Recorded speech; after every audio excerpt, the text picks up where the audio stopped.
theory, his account of what philosophy is. And so his book is doing what he says philosophy does, namely carrying out this genetic process, understanding the essence of a technical object, the essence of technicity, which goes beyond any one technical object through a genetic mode of thinking.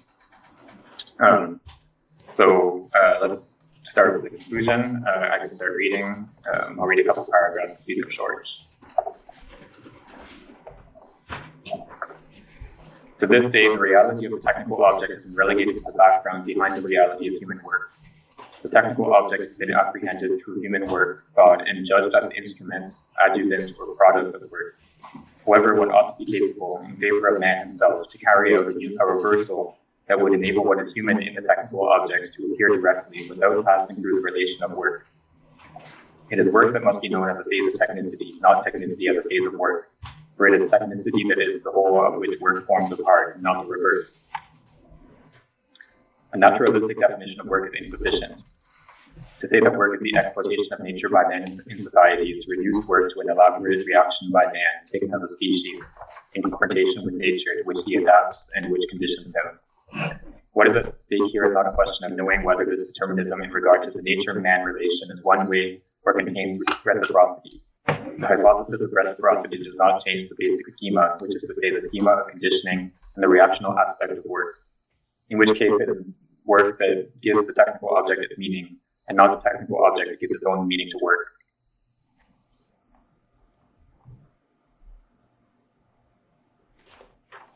So this, to me, sounds like he's setting out his own or demarcating his own project from a Marxist philosophy of technology or of techniques, I should say. So he is arguing that work is a secondary category, and I think we could also translate work, instead of work, we could say labor. I think it would be the same. It would be an acceptable translation of le travail, but so he's arguing for the secondariness of work. Work is secondary to techniques rather than the other way around.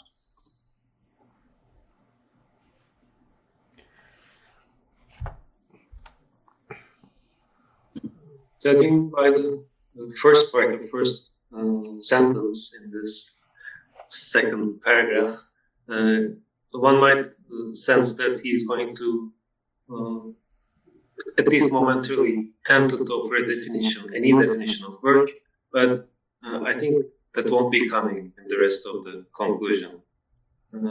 What he's going to do, mainly, as you said, is like flip the order, not subordinate techniques to work, right?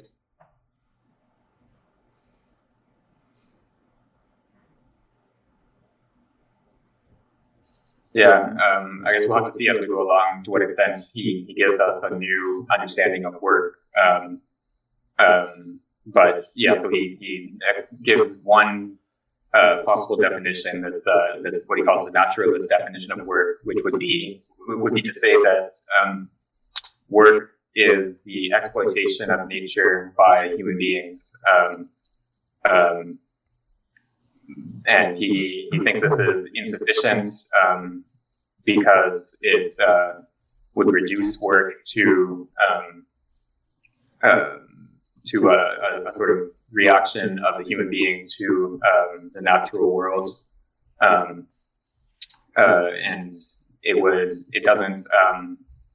doesn't account for the technical object specificity, I guess we could say, so that it's in work understood as part of a technical operation. There's a specific relationship between a human being and the natural world. It's not just a sort of general face-to-face relation of human and nature. It's a determinate schema of operation that he's set out in earlier parts of his work. So I think that's the objection here, is that it's too general, basically. Mm-hmm. All right, so we can go on to the next paragraph then, if someone else would like to read. From the perspective offered here, work can be taken as an aspect of the technical operation, which is irreducible to work. There is work only when man must offer his organism as tool-bearer, that is, when man must, along with his organism and his psychosomatic unity, follow the step-by-step unfolding of the human nature relation. Work is the activity through which man actualizes the mediation between the human species and nature within himself. In this case, we say that man operates as tool-bearer because he acts on nature in his activity and follows this action step by step, gesture by gesture.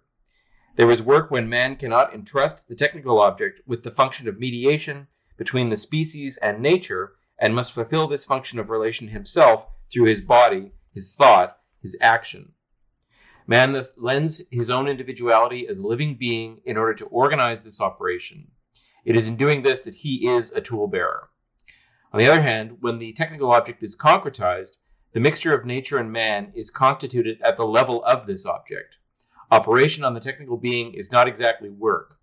Indeed, in work, man coincides with a reality that is not human, submits to this reality, and to a certain extent, slides between natural reality and human intention.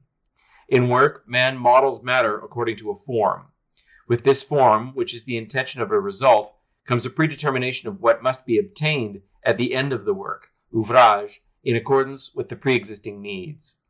This form intention is not part of the matter onto which work applies itself. It expresses a utility or necessity for man, but it does not come from nature. The activity of work is what forms the link between natural matter and form, which comes from man. Work is an activity that succeeds in making two realities, as heterogeneous as matter and form, coincide and renders them synergetic. And the activity of work makes man aware of the two terms he synthetically relates, because the worker must have his eyes fixed on these two terms, which he must bring closer together. This is the norm of work, not on the interiority itself of the complex operation through which this bringing together is obtained. Work masks the relation in favor of the terms.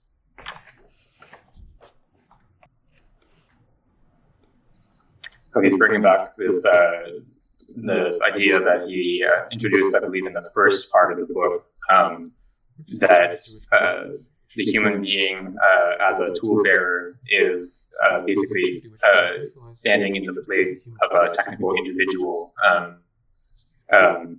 So insofar as a technical object becomes individuated, it is able to replace a human being in the sense that the machine, the individuated technical object,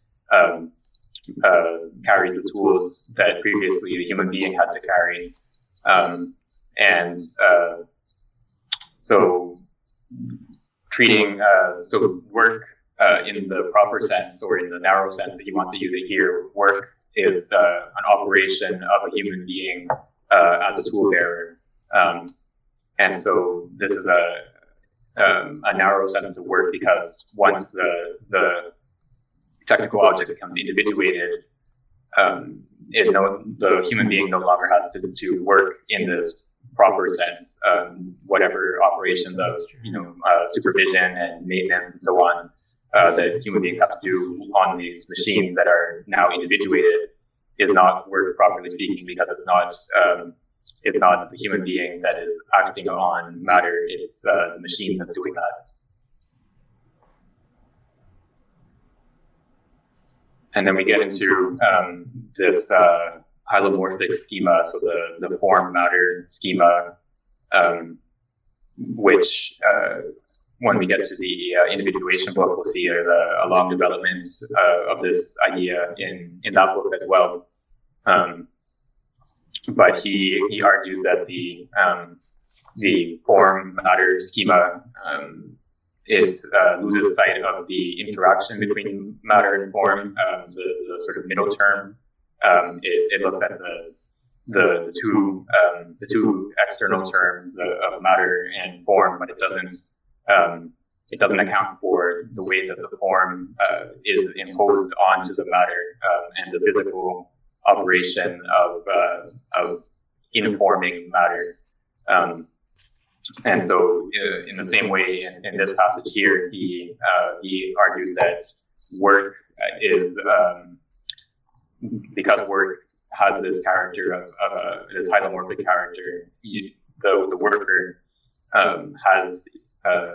is aware of the goal to be achieved, the form to be imposed, and of the matter on which the form is going to be imposed.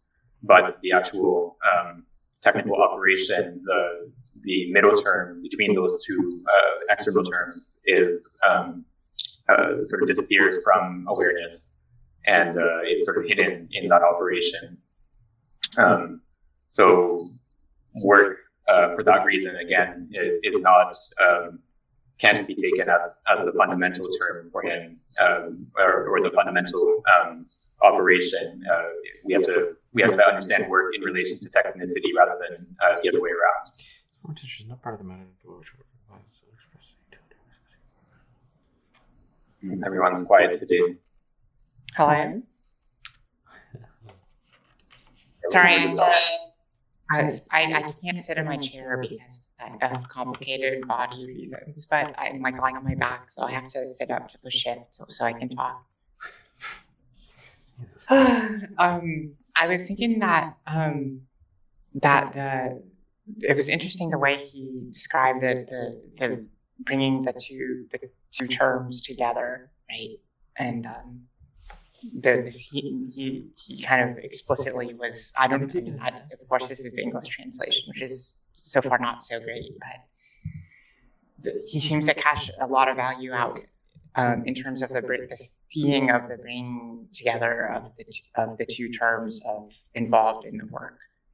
So it's almost like there's this kind of like, I think the idea, the way that I would, I guess, throw something at it is to say that it's almost like a way to like make work kinetic again, to kind of like bring the conceptualization of work back to the mere kinetic aspect of the operational frame or the operational context, which I think that he wants to give a broader account of the operational context, which I guess that's what I'm calling his the context of the technical object, I suppose. In this sort of way, I think to do this, he's kind of making room for a specific kind of place for the kinetic function of work within the operational context of technicity. Yeah, I think maybe instead of kinetic, we might want to use the word dynamic. A dynamic approach to work, just because dynamics has to do with forces, and that's precisely what he has in mind here, is the actual operations of forces, that the interaction between the worker, the tool that the worker is holding or operating, and the matter that they're operating on. So there's a dynamic operation that the worker is carrying out in this process. Yeah, it's interesting. I guess dynamis and kinesis are both Greek terms that are used in these contexts. So that's probably where we'd investigate that delineation if there was a significant distinction to be made. I think kinesis just seems to me to be more kind of subject oriented. That's why I kind of chose that term. Because it seems to me that when you have dynamics, you can just kind of be talking about like systemic forces in a kind of isolated contextually from any kind of like human action in some way, right? Whereas like work seems to be the idea with work seems to be more so it's not just that there's that third term, because you're saying there's like a third term between the two terms, but the third term is just kind of an abstraction we use to kind of describe our own mediating function, which is obscured by the terms which we're bringing together, right? Isn't that? I don't know, maybe. I don't know. I'm going to let other people talk now and lie back down. Yeah, I think that's right. It's because in work, in work, it's the human being who brings the terms together, the two terms, matter and form. It's because it's the human being that brings them together that the middle term is or the mediation that the human being brings about is hidden in the process. Veiled, I think, is the word he uses. So it's the human being carries out the process, but also is unaware of the mediation that they're bringing about. Okay, so we can go on to the next paragraph. I'll read. The serval condition of the worker has, moreover, often contributed to making the operation by which matter and form are made to coincide more obscure. The man who orders work to be done is concerned with what must appear in the given order, in terms of what content and of the raw material that is the condition of execution, rather than with the operation that enables the process of taking form to occur. The attention is given to form and matter, not to the process of taking form as operation. The hylomorphic schema is thus a couple in which the two terms are clear and the relation obscure. Under this particular aspect, the hylomorphic schema represents the transposition into philosophical thought of the technical operation reduced to work and taken as a universal paradigm of the genesis of beings. It is indeed a technical experience, but a very incomplete technical experience that is at the basis of this paradigm. The generalized use of the hylomorphic schema in philosophy introduces an obscurity that comes from the insufficiency of the schema's technical basis. So here I wonder if these critiques of Aristotle really hit home or not, and I don't have the expertise to really know to say for sure, really, because it's very kind of dicey. I don't know if I think it's possible that Aristotle would accept some of the conclusions of the criticisms Simondon is making in this section. So, yeah, I guess we can distinguish maybe two different levels of the criticism that Simondon is making of the hylomorphic schema. So the first level would be that the relationship between the terms is obscure.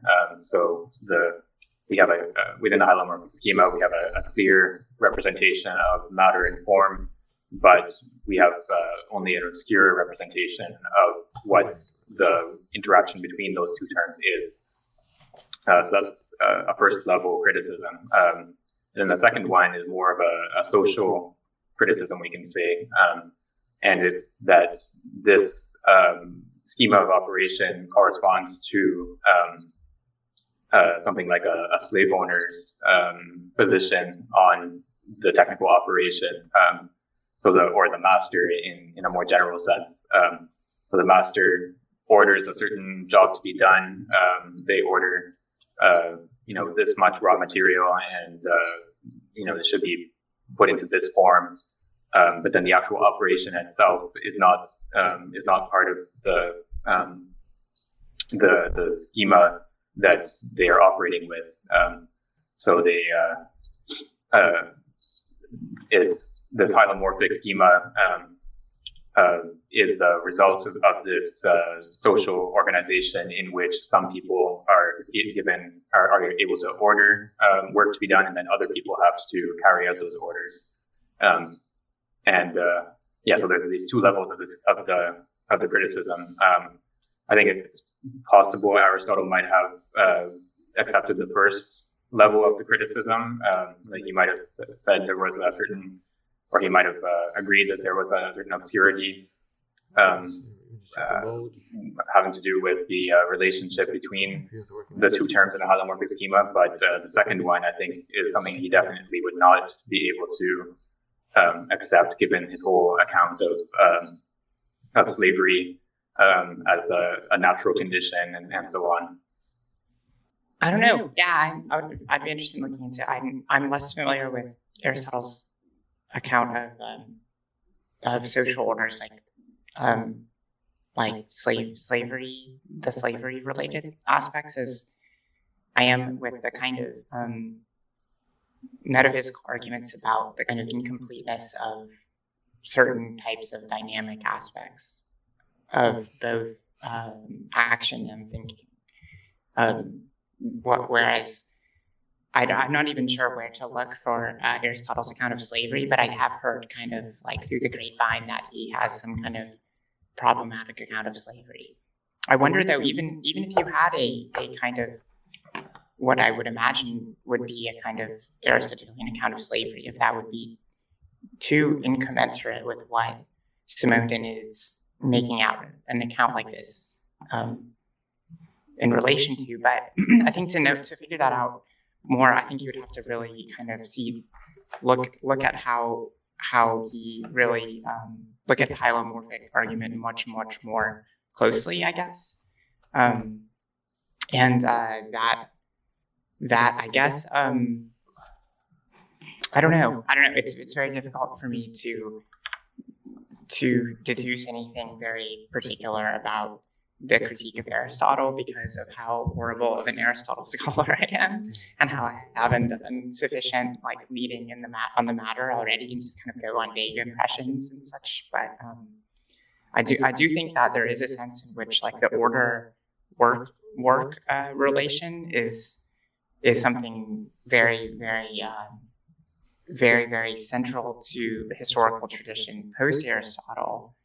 I just have to kind of see back, and I'm not sure what his account of the servile condition of the worker, because I mean, of course, there's a lot of people like to make a distinction within slavery talk between some kind of like pure slavery, some actual slavery, and then some kind of like general servitude where we have like a somewhat like legal sanctioned like indentured servitude, or for some kind of economic reason you have some kind of service. And even in general, kind of there's an overlap where work itself is kind of seen as service, or and it almost seems that there's a continuity all the way down between work and the conception of work and the conception of slavery. So in the declaration that like slavery is like natural in some way, or part of the natural world, I don't think that alone would be enough to kind of exclude the Aristotelian perspective from being commensurate with this kind of account, I guess. I don't know. It's a really interesting and difficult question that I really have not thought about until just now or so. Yeah, the reason I said that that I think the second level, this criticism at a social level is something that Aristotle would not be able to accept. Is that so in Aristotle's account of slavery, so he argues it's not just that slavery is like a natural condition, but that certain people are naturally slaves. That certain people are born into slavery. Their character, their personality, or whatever is suited for slavery, and this is a perfectly just arrangement. That certain people should be born into slavery is part of a just constitution of a social arrangement, but in particular, it's not the slave who has knowledge in the proper sense for Aristotle. It's the man of leisure, the slave owner, who is able to have theoretical knowledge, and in particular the highest kind of theoretical knowledge, theology, or first philosophy,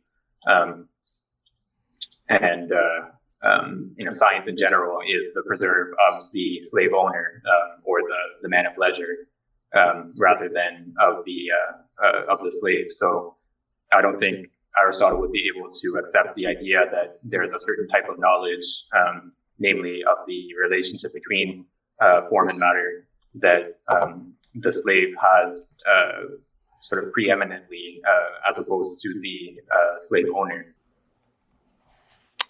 Perhaps, I think that it would kind of, I guess. Well, first I wanted to ask you where in Aristotle's writing would you find arguments? Is this in the politics, or is it in like what do you know which text would be the ones to look at for those arguments? It's either in the politics or the Nicomachean ethics. I can't remember. I think the politics, but I'm not sure. I'd have to look that up. Okay. Yeah, I was going to say something else, but I don't want to go too far down towards Aristotle, I guess, because that would be a secondary task, I suppose. Although a good amount of Simondon seems to be this critique of hylomorphism, so it's probably a fairly important point. For me, it isn't. Yeah, this whole passage here on hylomorphism is a sort of a recapitulation of the more detailed discussion in the individuation book, which we should get to hopefully in the next few weeks, and we'll see a more detailed criticism of the hylomorphic schema and his alternative. Because it's a criticism. But it's not an outright rejection of the hylomorphic schema. He just argues that it's incomplete because it doesn't include the interaction between matter and form. So he wants to supplement it by taking that interaction, that middle term or the relation between the two as being fundamental, and investigating that relationship rather than starting from the terms and then leaving the relationship obscure. Okay, so I think we can go on to the next paragraph.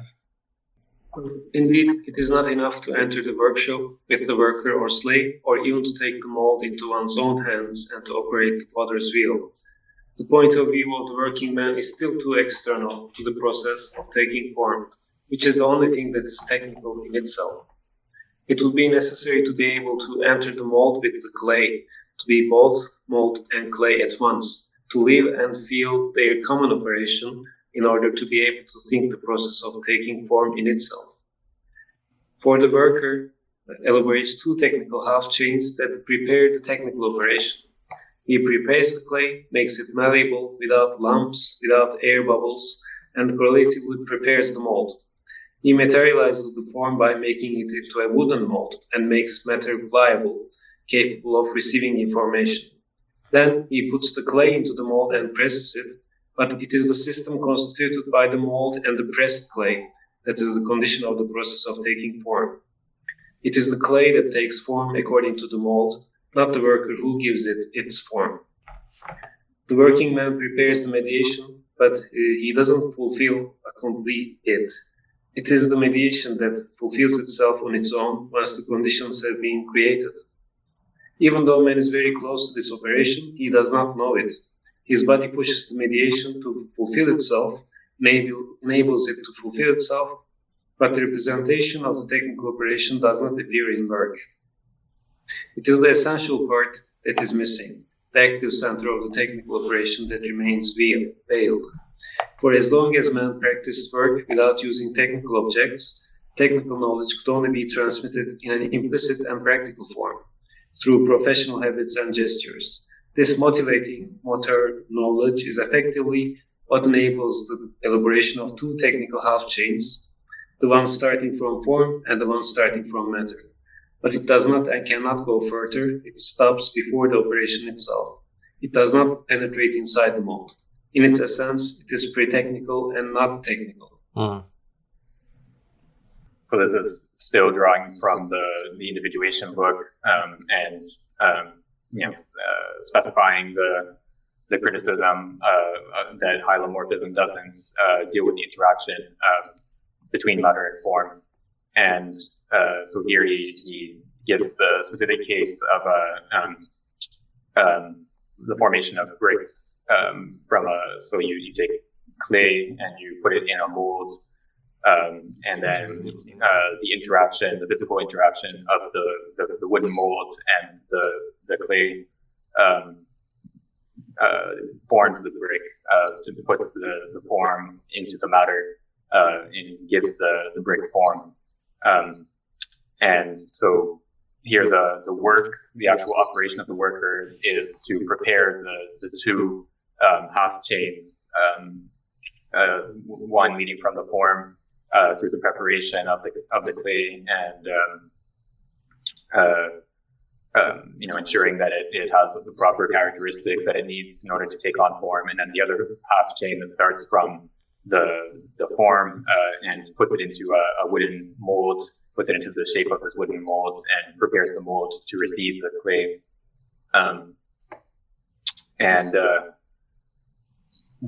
These two half chains are what the worker does, but then the actual operation of taking form is something that comes about without the worker's participation or knowledge even. So the worker has this implicit knowledge or practical knowledge that of the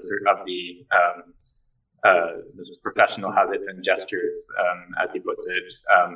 So this is like sort of guilds type knowledge of technical operations, but the actual form taking itself is something that is brought about without the worker's participation and knowledge. I guess I'm having a hard time understanding why the working man is just the mediation, I guess.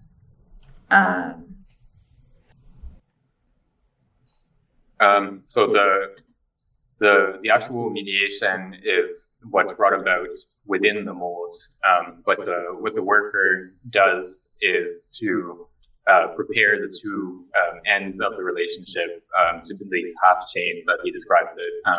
So one chain that leads from the form and another chain that leads from the matter. But the actual link between those two chains is something that the worker does not bring about. So the real mediation is a natural process that is sort of set in motion by the worker, but the worker does not actually bring about themselves.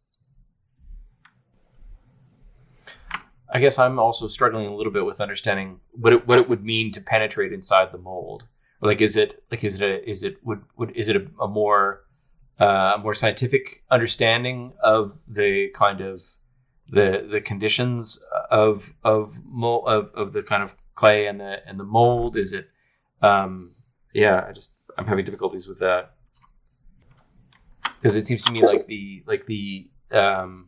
the worker would be aware of that, or something that in preparing the clay, for instance, that they would have an understanding of its correct viscosity or something like that. That there would be all kinds of like signals to the worker to understand kind of what the best sort of output conditions will be once it goes through the mold or something.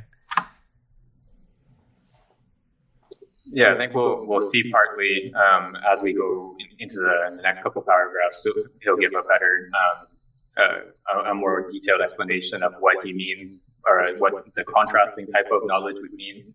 The knowledge that he describes as, entering into the mold with the clay.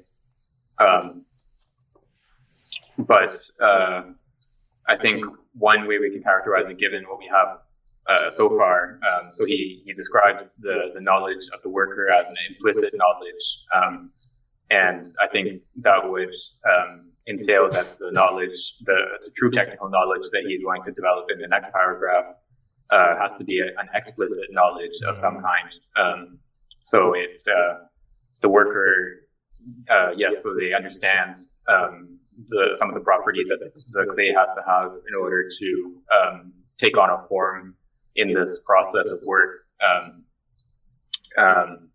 But that knowledge is an implicit knowledge. They might know, the texture by feel of what the clay should feel like, but they don't have an explicit knowledge of, the clay has to have X percentage of moisture and whatever other properties, understood in explicit terms, what those properties are. So they can bring about the operation in a reliable manner. They have this implicit knowledge that's part of their capacity to carry out the operation, but they don't have the capacity to express explicitly what these properties are. So he's looking. It's kind of like a higher order understanding of causality or something. Yeah, so I think what we're going to get to is what you described earlier as the pure schemas of operation of technical objects, which is part of his general technology and science that he wants to develop. So we're going to see. So it's I guess an abstract understanding of the dynamics of the technical operation, an understanding of what sorts of forces are interacting in the technical process, and it's stated in theoretical terms, in explicit terms that can be communicated to others, rather than an implicit knowledge that can only be learned through practice. Got it.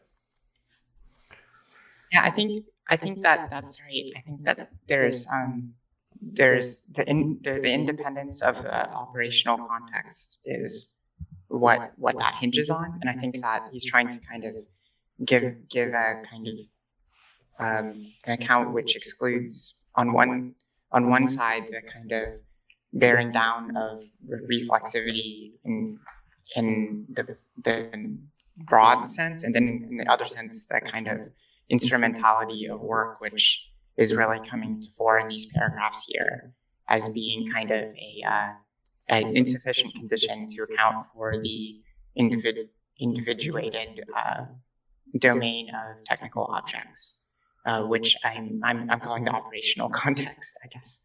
But I'm not using the correct Simondonian terminology probably, but that's the way I'm kind of cashing out the philosophical argument here, is that, which is actually, it has a lot of really, really interesting implications, because almost in all cases, the operational context is reduced to instrumental factors of the working on the problem, the working on the technical problem or something like that, just kind of is what resolves it.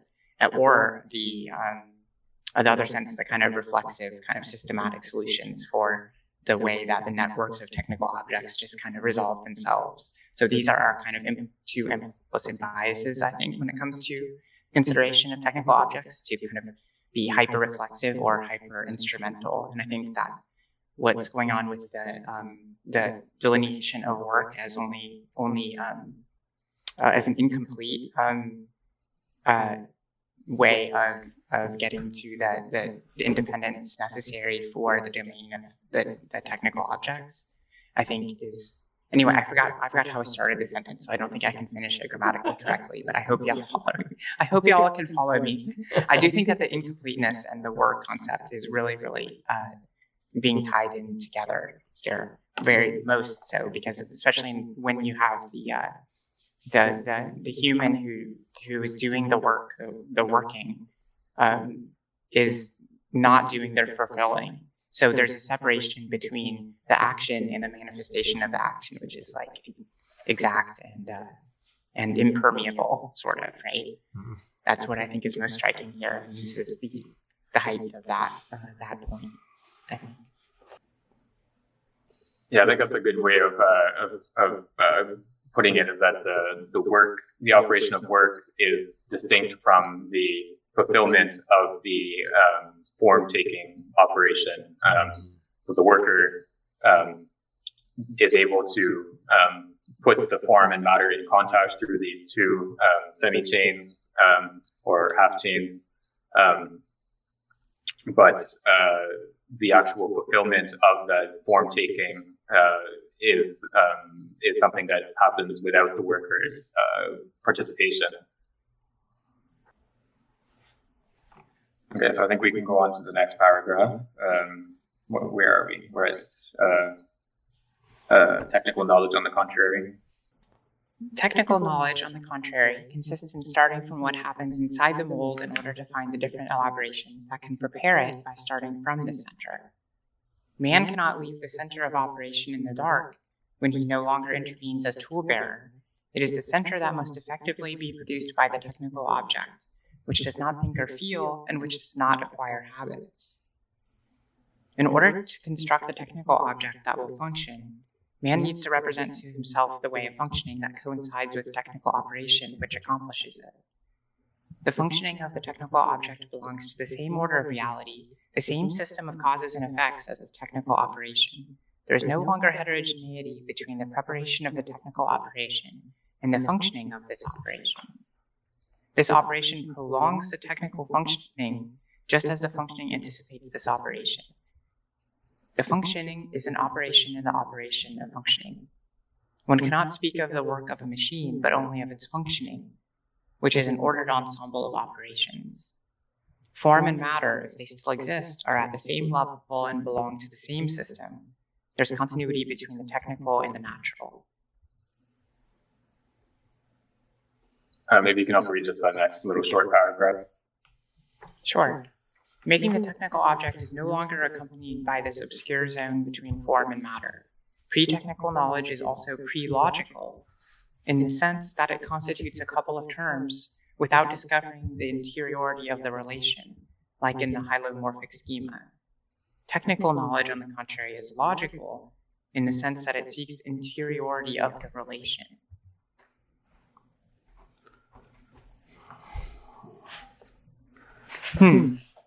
Interesting logical distinctions here in that second little paragraph. Yeah, what's pre-technical knowledge? So pre-technical knowledge is the knowledge that he was characterizing in the last paragraph as implicit knowledge. So the knowledge that the worker has of the technical operation without a knowledge of the interaction between matter and form itself, as opposed to the technical knowledge which he's characterizing in this paragraph as being a knowledge that starts from the center of the operation, the interaction itself, and sort of works outwards from there. Yeah, that last short paragraph is a little bit obscure, I think. So pre-technical knowledge is also pre-logical in the sense that it constitutes a couple of terms without discovering the interiority of the relation. So in what sense, why does that make it pre-logical? I'm not 100% sure about that. I think here, oh, go ahead, I'm sorry. It makes me think about the word habit here when we think about pre-logical and this implicit knowledge, like how come it's a kind, what, is there no logic to habits, I guess? It's also pre-logical in the sense that it constitutes a couple of terms without discriminating. Yeah. Sorry.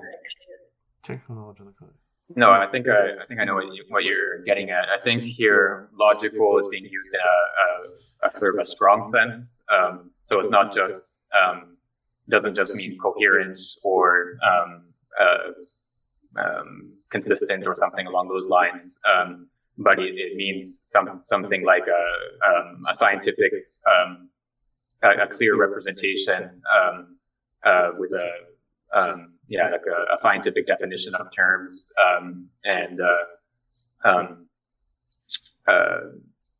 so that would be opposed to habitual knowledge. So even if habits might have a logic in a broader sense, they might have a certain coherence and consistency.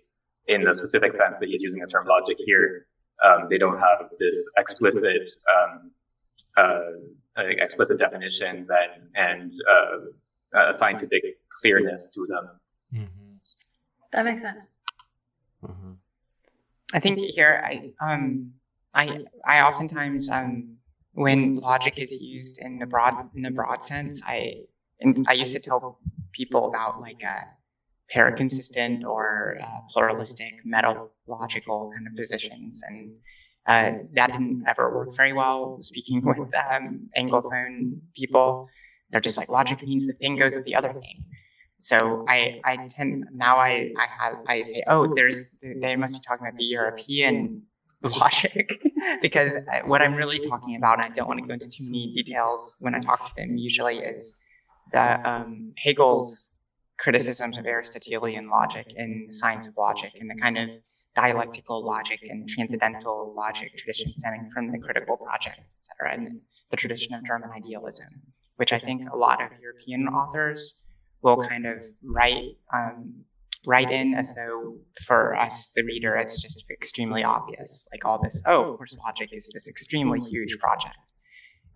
When a lot of people in the English-speaking world think of logic as purely the kind of formal apparatus which Hegel criticized kind of semi-ironically for it being a kind of for being too Aristotelian, too much following in the organon, the kind of syllogistic, mechanistic, syllogistic logical tradition, where you fill it in and it works out this exact way in the sense of classical logic. And so where Hegel criticized this classical conception of logic, not for its logical merits, but for the pragmatic use of the formal apparatus. I think Simondon is just almost in the same way kind of echoing this very kind of, at this point, 100-year-old, 150-year-old criticism of Aristotelian logic as being this kind of like spiritless formalism. And so I think that when he's talking about logic, he's definitely trying to talk about it, and he wants to point to something not entirely obvious, point to something related to this interiority, this broad project of logic, anything besides the mere mechanistic movement of syllogistic formulations.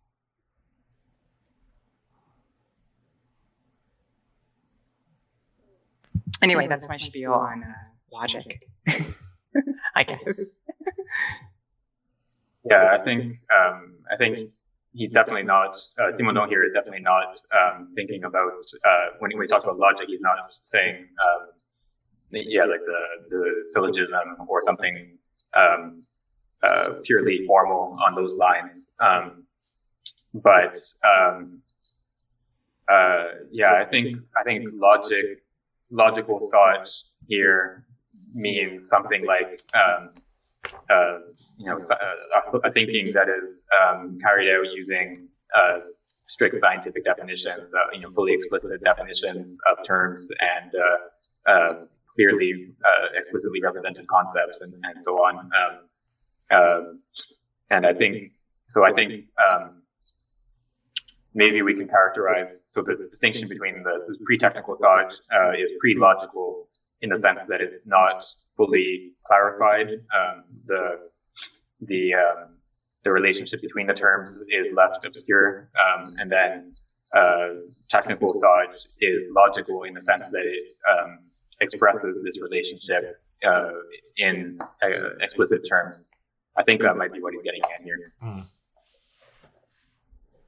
I don't know. I doubt it in a sense that I think it's defined in explicit terms, which I think he's trying to call non-logical. Well, sorry, go ahead. Just it looks to me also like he means logic, as you said earlier, in a grand sense, maybe, since he has some exchange going here with Aristotle and the whole philosophical tradition. I feel he might mean a skipped premise kind of thing, since we are talking about the middle term here between form and matter, which is obscured. So maybe it is like, I think he wants things to be neat, so he's bringing logic into it alongside techniques. So he's casting his net wide in a sense. That's how it looks to me. Very different from the one coming from the technical. Yeah, it's interesting that you mentioned that middle term, because I hadn't thought of that connection here, but in syllogistic, you need to have three terms in order for to produce a valid argument, and then one term has to be shared between the two premises. So that middle term, like all men are mortal, Socrates is a man, therefore Socrates is mortal. Man is the middle term that is shared between the two premises. So I guess insofar as the pre-technical knowledge doesn't have a middle term, it doesn't have the operational center between the form and matter. It's not a valid syllogism. It's not a logical thinking in that sense. Whereas the technical knowledge, which does have a representation of the operational center of the form taking. It has the middle term represented, and so it does coincide with the form of the syllogism. I think this is one of my favorite parts of philosophy is the context of the enthymetic, I guess, is the term people use to describe the syllogistic formalism with one incomplete, or that is incomplete, and because it's missing one element. This is just such a famous and I think like very, very under-referenced, under-mentioned kind of aspect of the philosophical tradition, is this notion of like the incompleteness of the syllogism and its implications for the logical operation, I guess.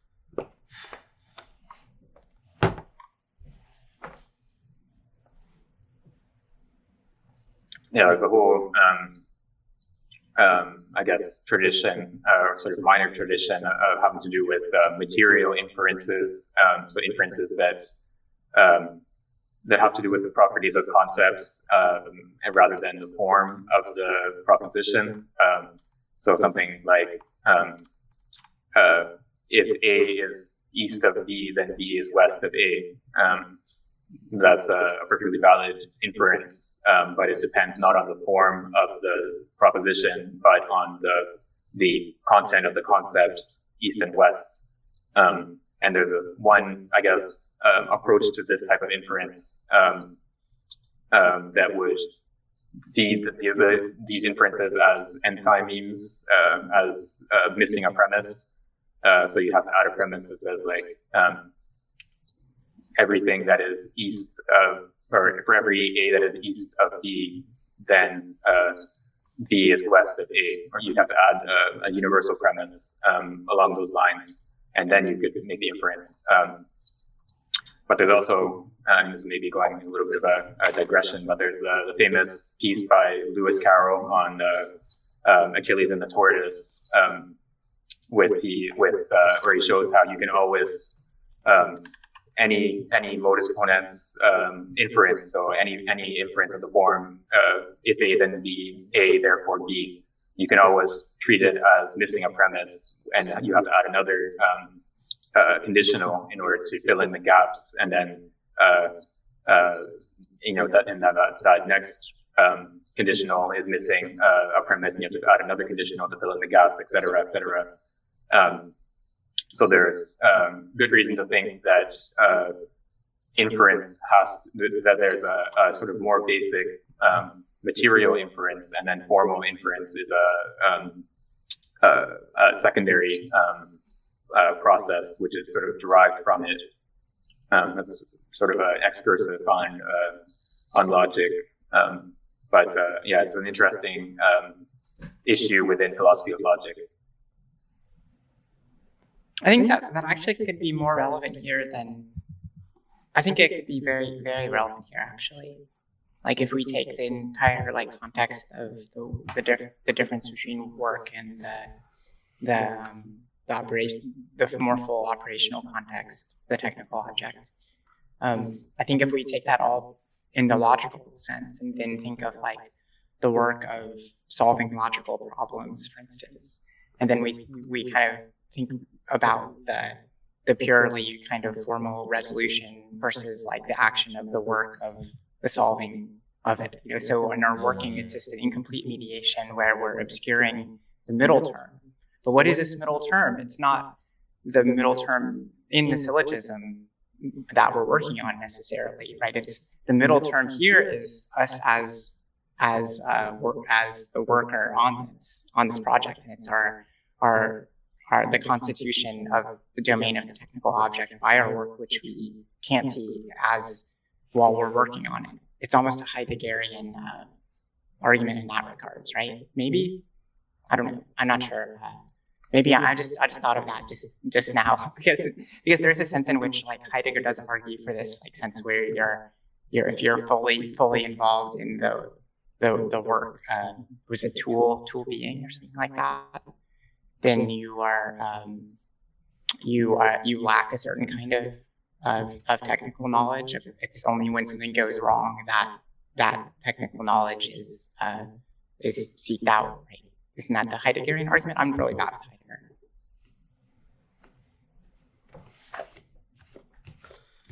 Yeah, I mean, I think that's sort of roughly the position that Heidegger sets out in Being and Time. But yeah, so the idea is that the sort of basic, the more fundamental relationship to a hammer, say, is not to treat the hammer as an object of knowledge, but to simply use it to hammer a nail or whatever other technical operation. So that's the more fundamental relationship that human beings have to objects or sorry, not to objects, but to entities, I guess you could say, is to use them rather than to treat them as objects of knowledge. And I think, yeah, there is maybe something similar going on here in the sense that this, what Simondon describes as this pre-technical knowledge, is a knowledge in use only. It's not and he had earlier described it as implicit knowledge. So it's knowledge that can't be communicated in language or in an explicit form. That's the sort of more basic relationship of a human being to the natural world and to the object being worked upon. And the more developed form, the actual logical form of knowledge or technical knowledge is something that comes about only later. This is somewhat unrelated, perhaps, but there's another point that I find striking here. There seems to be a suggestion that between technicity and work, perhaps one way of approaching the difference would be the way representation itself affects realization, in a sense. I'm thinking of here the Bergsonian distinction between possible and real, or it's the critique of that distinction. Maybe technical object does not translate something pre-existent into matter in the way work does for Simondon. I don't know. So this I base on the passage that starts with, in order to construct a technical object that will function, man needs to represent to himself the way of functioning that coincides with technical operation, which accomplishes it. So here, representation also seems to have a hand, at least, in the accomplishment of technical operation.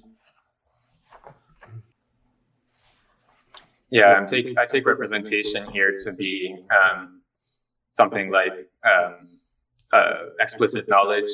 I think so. In order to construct a machine that will carry out a technical operation, you have to have an explicit knowledge of the operation of that machine and the way that the functioning of the machine coincides with the technical operation to be brought about.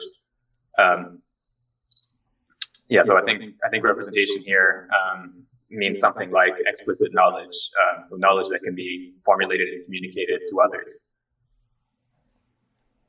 And it's interesting also to compare this with what he had described in the last the end of the chapter 3 that we read last time, when he talks about intuitive knowledge, philosophy as proceeding through intuition, I think in Bergsonian approach, intuition is sort of opposed to language and communication. Language has to do with the world of matter, of extended objects in space, whereas intuition has to do with the internal experience of the passing of time. and so they're sort of opposed to each other. But here, this intuitive knowledge of the coming into being of the process of taking on form and so on is something that he characterizes as an explicit knowledge, as something that can be communicated. Okay, so I think we can go on to the next paragraph. I can read. I'll read the next couple ones because they're short. It would be extremely important to observe that the paradigmatism arising from the relation of work is very different from the one coming from the technical operation, from technical knowledge. The hylomorphic schema belongs to the content of our culture. It has been transmitted since classical antiquity, and we often think of this schema as perfectly grounded, not relative to a particular experience, perhaps improperly generalized, but coextensive with universal reality. The process of taking form ought to be treated as a particular technical operation, rather than treating all of the technical operation as particular cases of the process of taking form, which is itself obscurely known through work. In this sense, the study of the mode of existence of technical objects should be extended by the study of the results of their functioning and of man's attitudes in the face of technical objects. A phenomenology of technical object would thus be extended into a psychology of the relation between man and the technical object. Yet two pitfalls should be avoided in this study, and it is precisely the essence of the technical operation that makes them avoidable. Technical activity belongs neither to the pure social domain nor to the pure psychic domain. Technical activity is the model of the collective relationship, which cannot be confused with one of the two preceding ones. It is not the only mode and the only content of the collective, but it is of the collective, and in certain cases, it is around technical activity that the collective group can arise. It's interesting here that he seems to characterize his own project, or what he's done in this book, as a phenomenology of the technical object. And then he's calling for a successor project or a sequel, which would be a psychology of the relationship between man and the technical object. Yeah, what does the psychology of the relation mean when he is talking about the psychology? In what sense does he mean it? Yeah, that's a bit of a subtle point, it looks like, because he immediately goes on to say that the technical operation or technical activity belongs neither to the pure social domain nor the pure psychic domain. So psychology would, in some sort of traditional sense, would be something that would deal with the psychic domain. But Simondon here is saying that technical activity doesn't belong purely to the psychic domain.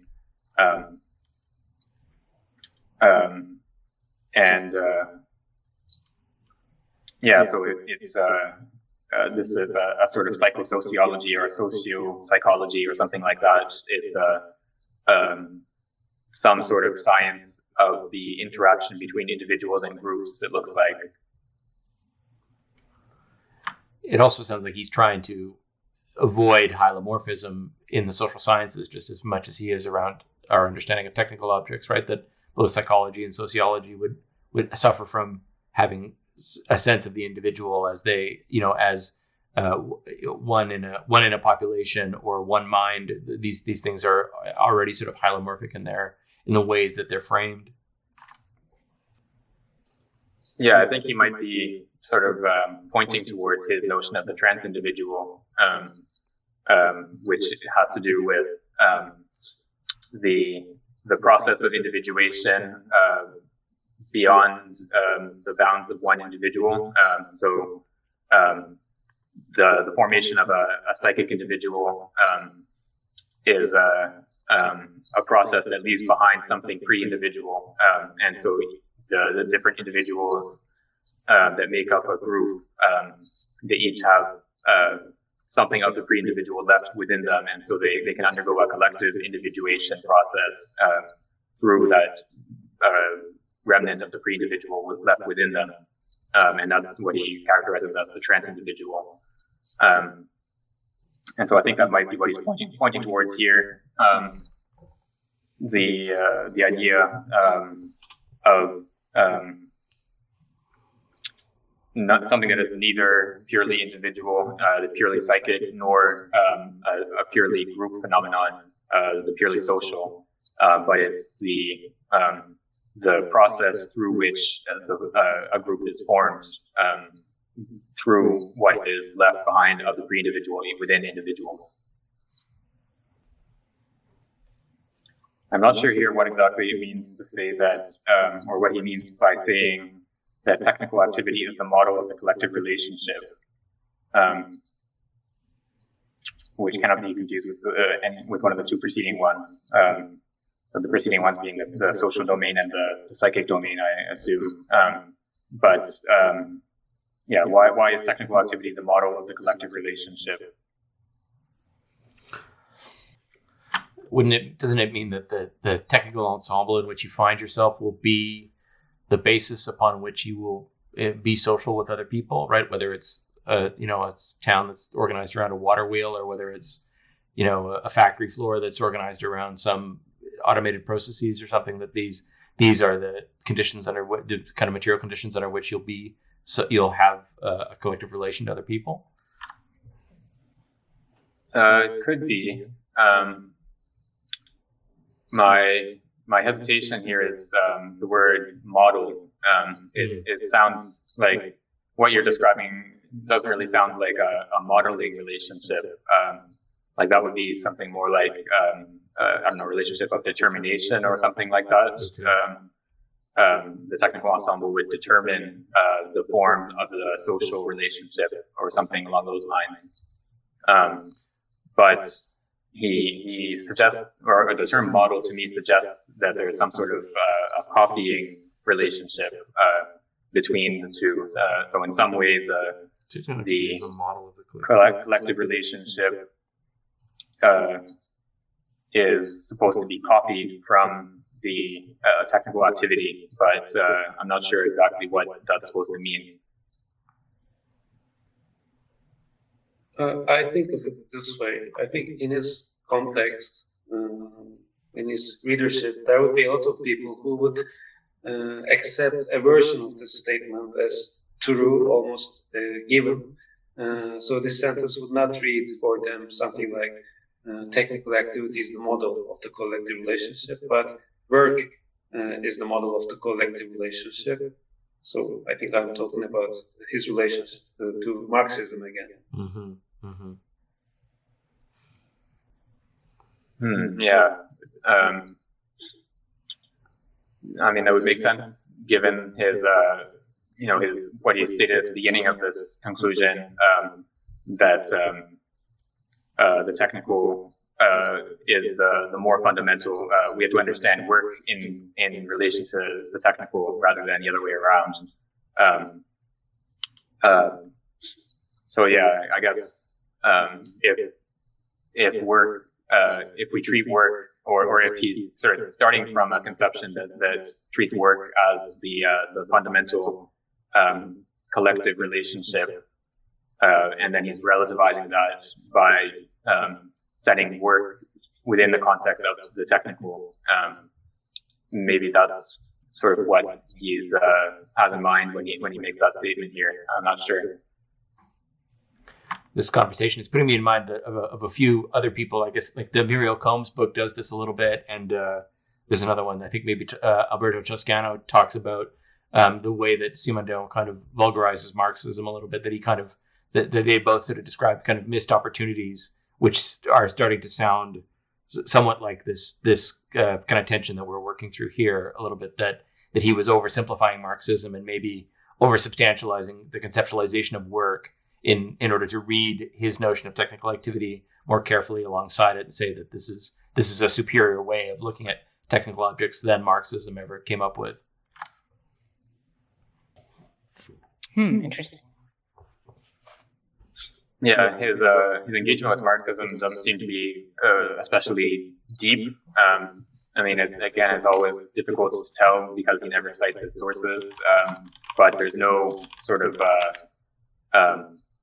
like there are points where we can say that he's probably thinking of Marxism here as something to set himself against, and there are a few instances where he does actually mention Marxism explicitly, but it's generally sort of in passing and not really like a developed argument or engagements. So yeah, it would be interesting to see some of these ideas developed with a more thorough engagement with Marxism to try to understand have a better understanding of where the delineation lies between the two. My first readings in philosophy of technology were Jacques Ellul, who claims to be much more informed by the Marxist tradition, although he's characterized differently by different people. He's in a weird idiosyncratic spot, I guess. But it would be interesting, I guess, to kind of compare and contrast, like like the way that work is posed. Usually, I think Ellul he's much less systematic in many regards in Simondon here, especially with like the stuff on essence of technicity. Like there's nothing even really seemingly correspondent to that in his universe of the technical society. So I think that in some sense there's a certain negative ontology, or at least a kind of minimal kind of definition set of work in the Marxist tradition, so that it will always fit within the systematic parameters of the economic theory. So I think that usually the accounts that I see of Marxist accounts of work tend to be minimal in regards to just for that capacity, so that there's further coherence with the systematic goals of Marxist philosophy. So, just to expand on this just very slightly and conclude, I guess, I think that Simondon here gives kind of an essentialist account of work that fits in with a very strongly essentialist kind of position on technology and techniques, whereas this is kind of in counterpoint to what I would see as like the tradition following from Marxism, which would tend to want to kind of put in contrast work to the kind of greater systematic goals, for instance. And so there's a kind of distance sort of in the Marxist tradition of talking about work, which is anti-essentialist usually, or at least it turns out to be anti-essentialist in many ways.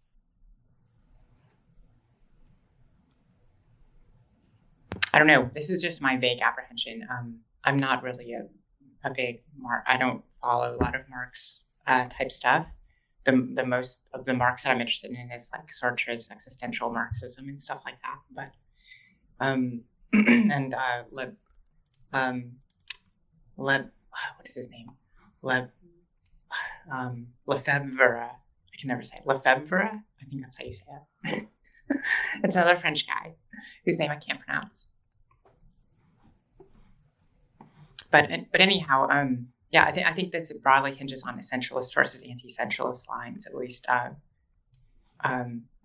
as far as the contrast between Simondon and Marx would go, or Marxist theory would go in the proclivities. That's my intuition.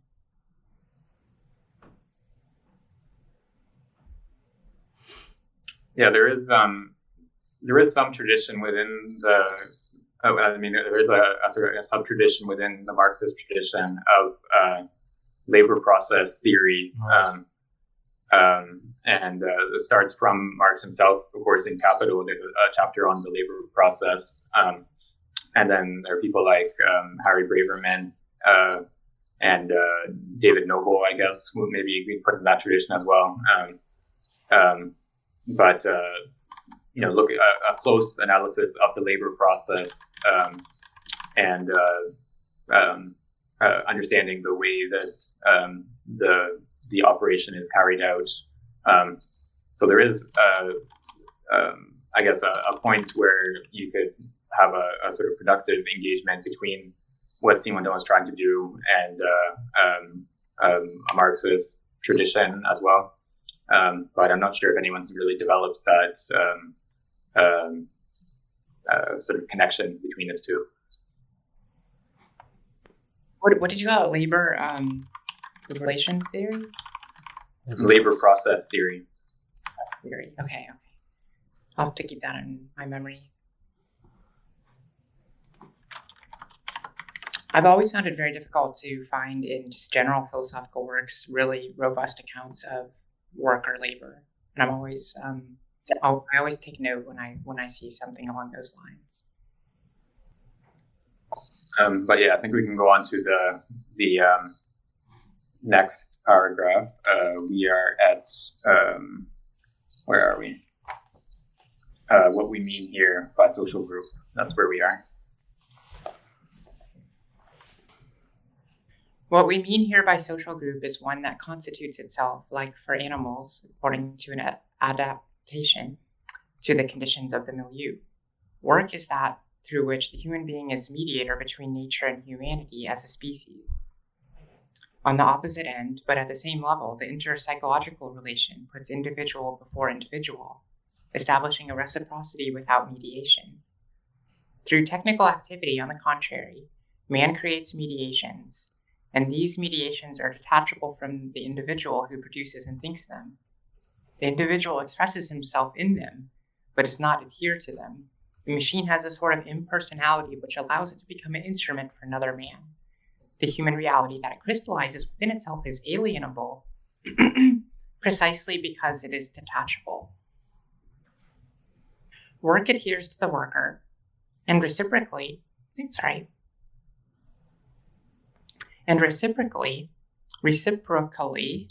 through the intermediary of work, the worker adheres to the nature on which he operates.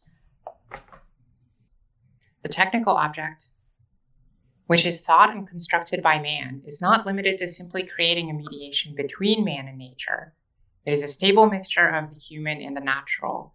It contains human and natural aspects. It gives its human content a structure comparable to that of natural objects, and allows for the integration of this human reality into the world of natural causes and effects. The relation of man to nature, rather than being only lived and practiced obscurely, takes on a status of stability, of consistency, making it a reality that has laws and an ordered permanence. In edifying the world of technical objects, and by generalizing the objective mediation between man and nature, technical activity reattaches man to nature through a far richer and better defined link than that of the specific reaction of collective work. A convertibility of the human into the natural and of the natural into the human establishes itself through the technical schematism. Edifying the world of technology. I don't know. So I guess what he's doing here is specifying in what sense this technical activity has to be distinguished from the pure social domain and the pure psychic domain. So work as a collective enterprise of human beings would be something in the collective domain, and then there's the interpsychological, the relationship of one individual to another, which doesn't grasp the technical activity either.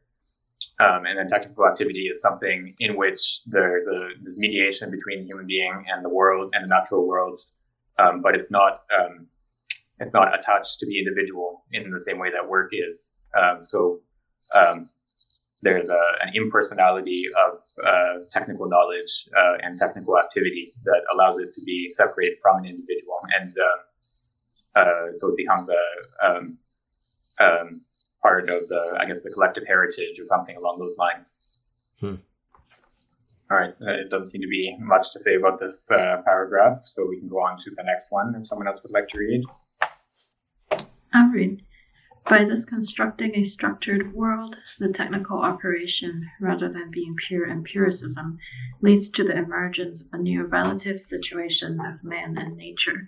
Perception corresponds to the direct challenge that the natural world puts to living man. Science corresponds to the same challenge through the technical universe.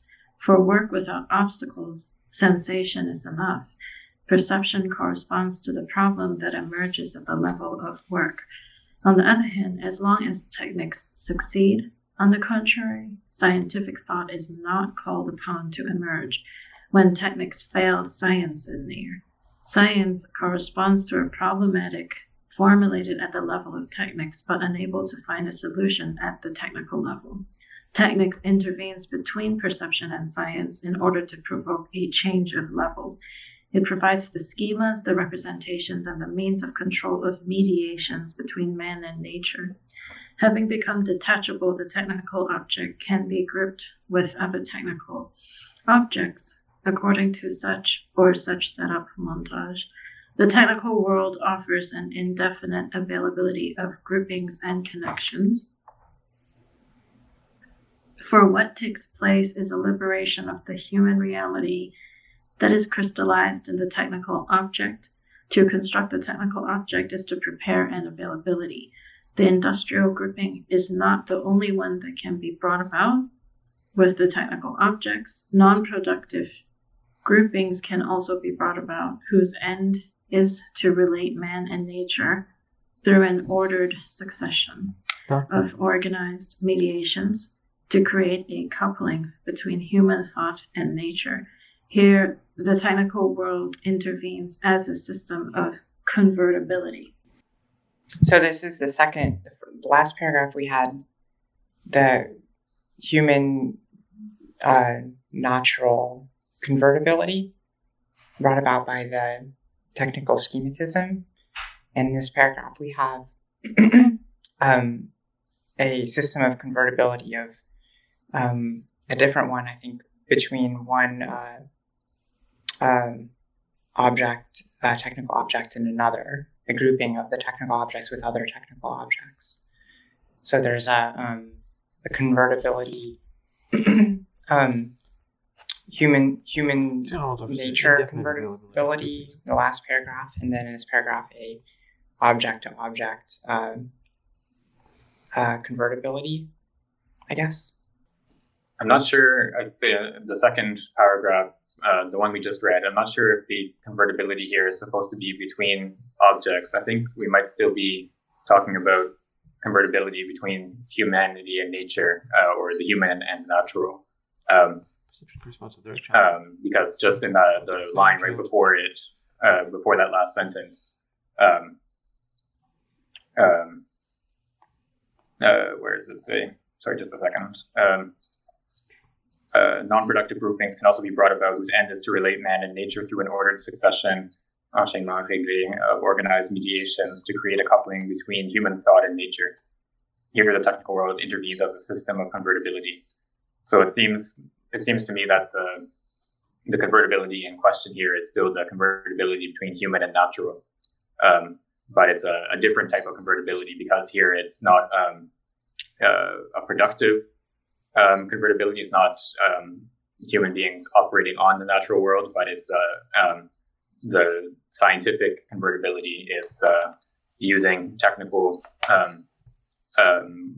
groupings of objects, groupings of technical objects to bring about a knowledge of nature, or a couplage between human thought and nature. Yeah. Minimally, I guess the second would just be couched in the former, or the latter would be couched in the former. The interchangeability of the setup, the montage, and that kind of convertibility seems to be what is part of the structure of the convertibility of nature, the human into the natural. So it seems to be that one is just part of the other, I guess. So yeah, it does seem that that's correct.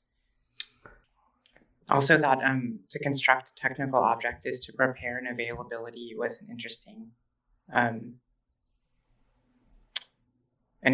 idea. What takes place with liberation of human Like the preparing an availability. It kind of reminded me of kind of business lingo when people talk about like turnkey solutions, you know, it's like they want a method that is tied to kind of directly into an expectation of some manifest results, you know, kind of a fully a fully ready, you know, capable thing, right? So the capacity is just ready to go, ready to fire, you know, they're available for use, right? But it can also be read in a more emancipatory way, if I may. I think the word liberation there is not to be taken very lightly, it seems. But he says what takes place is the liberation of the human reality that is crystallized in the technical object. Liberation Maybe of human reality. The human reality was not liberated, so it was enchained in a certain sense. So technical object is helping in its own way to bring about this liberation through this availability. Yeah, I do think that word liberation is meant in a strong sense.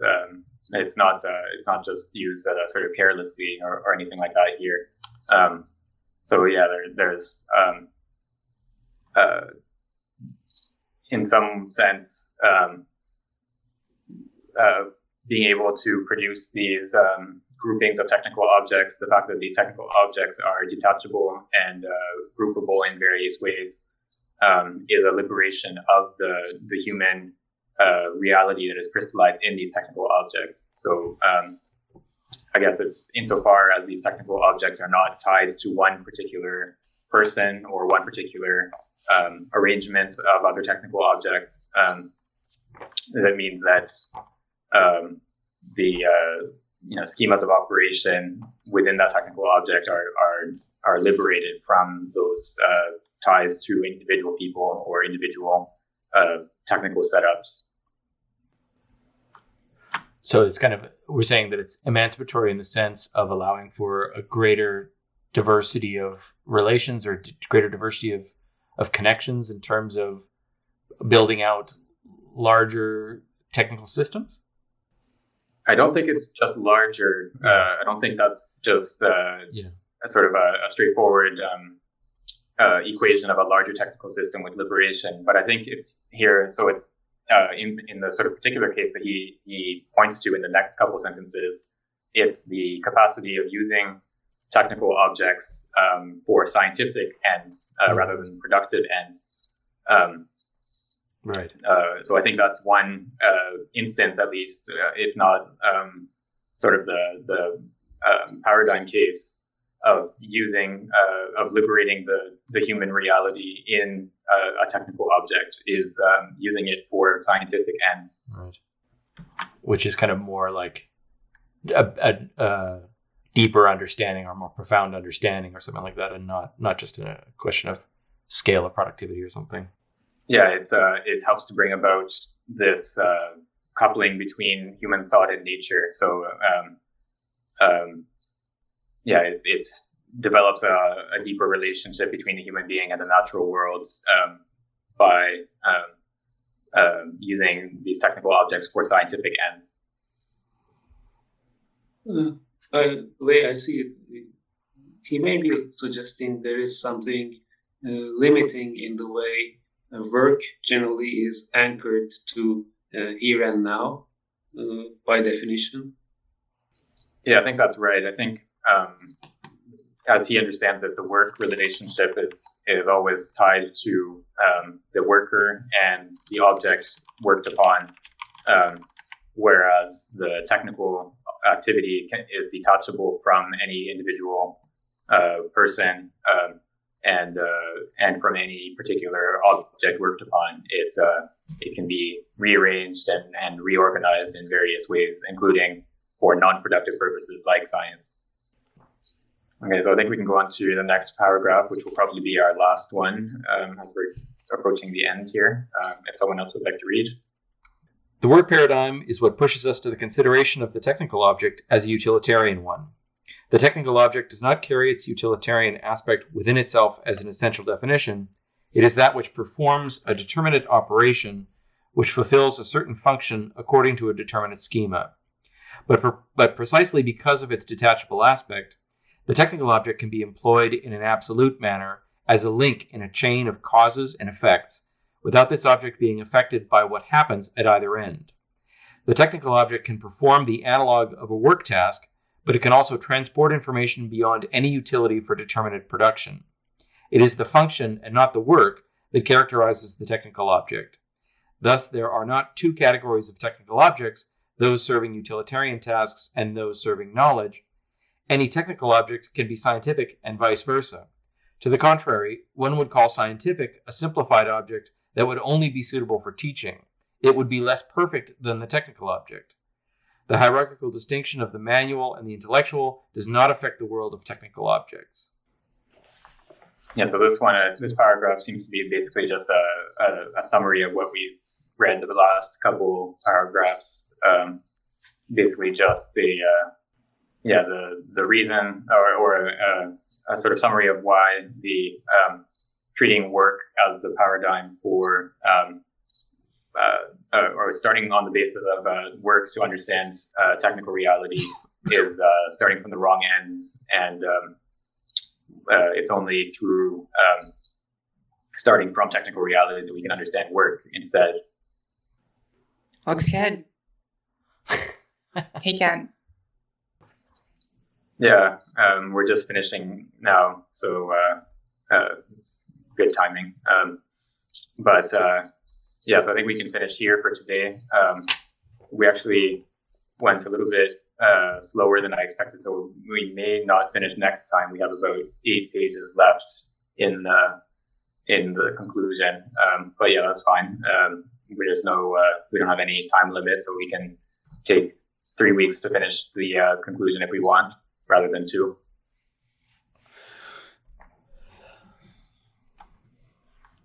Sounds good. I like open-ended.